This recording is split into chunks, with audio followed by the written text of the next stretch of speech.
Are you, are your parents here? Yes, they are. Mr. and Mrs. Gill, if you'd like to stand just so we can applaud you for your son being here and being so successful. Okay.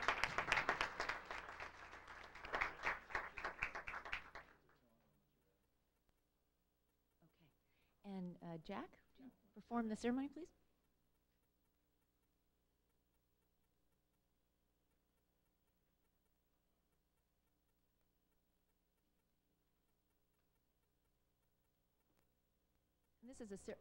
This is a ceremonial swearing in since Ricky, we've already put him to work. So it's actually a second time around. Good. Ricky, if you please raise your right hand and repeat after me. I, and state your name. I, Ricky Gill, Do solemnly swear. That I will support and defend. The Constitution. Constitution Of the United States. And the Constitution. Of the State of California. I'm about to enter. Upon which I'm about to enter. Congratulations. Congratulations. Thank you. Thank you. Thank you.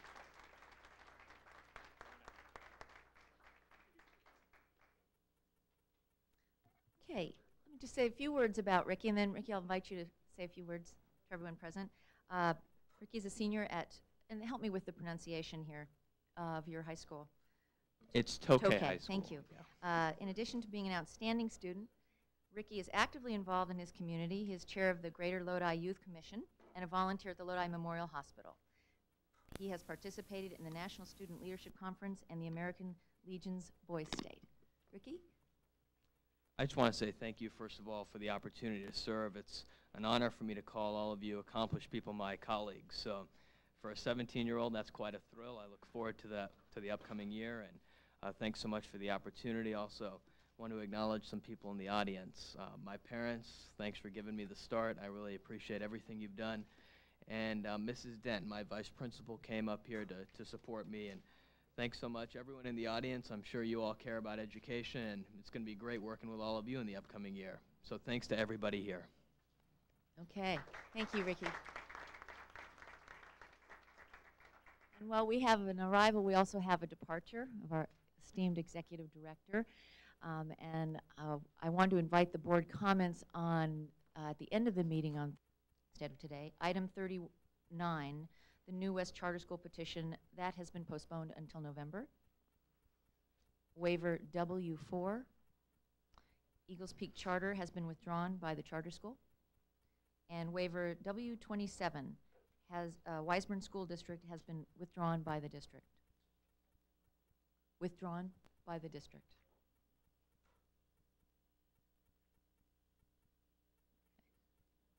Look forward to some great things, and so it's a pleasure to have you here. Some wonderful, wonderful things. So, I know that many of our school districts are operate on year-round education, and I know that all of our school districts now, virtually all, began this week.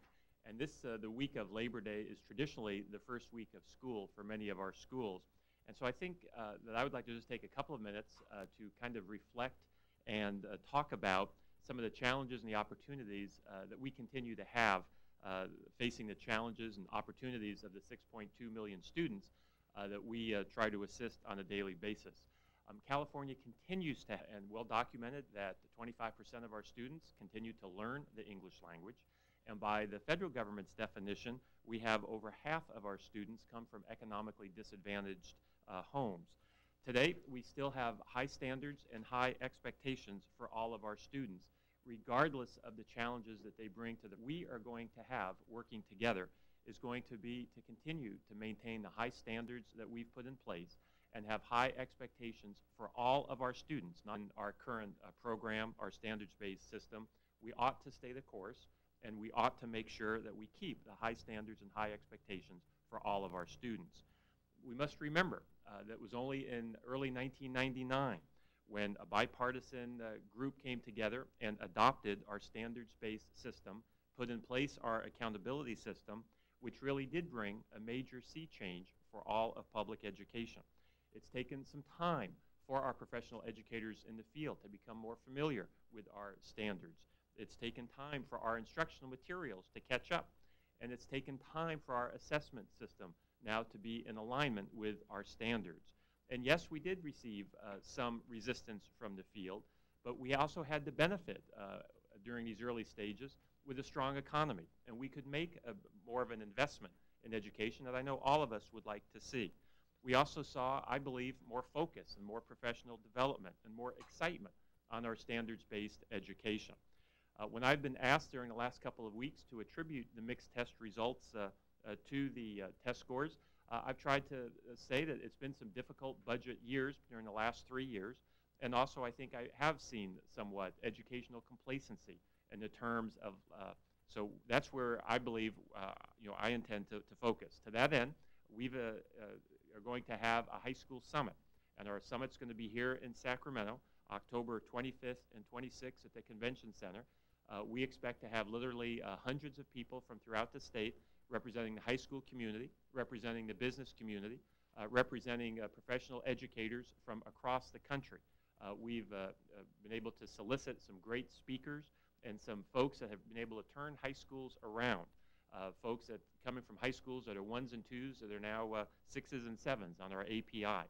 And so all of you are invited to our high school summit on the 25th and 26th of October to participate and to learn. We're going to have folks there to talk about best practices. We're going to have folks there from across the country who will be able to, I believe, provide more support for our high school folks in the state. So thank you for the chance to be able to share a few ideas and thoughts with you and to reflect. Thank you for those comments, Jack. I just want to mention public comment. There'll be 2 minutes per speaker, and if you'd like to fill out a card and then give it to sign up in the back. Oh, okay, thank you. So just the public comments available, and we will limit it to 2 minutes.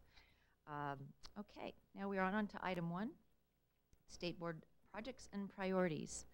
And we have had a report generated by Deborah Rury, and thank you very much. Debbie, you did a great job on the biennial report to the governor.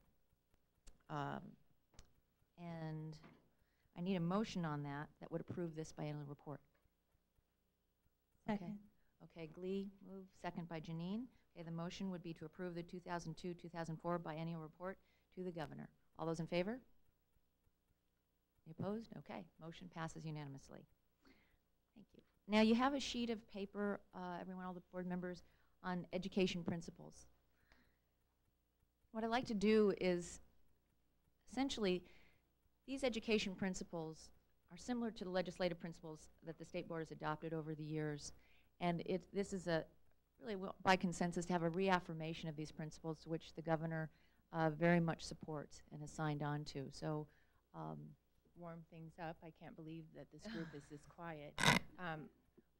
Some of you may remember, certainly Don Fisher, Joe Nunez were here when the board had considered legislative principles, and many of these principles on this document are just a reaffirmation of principles that have been long held by this board.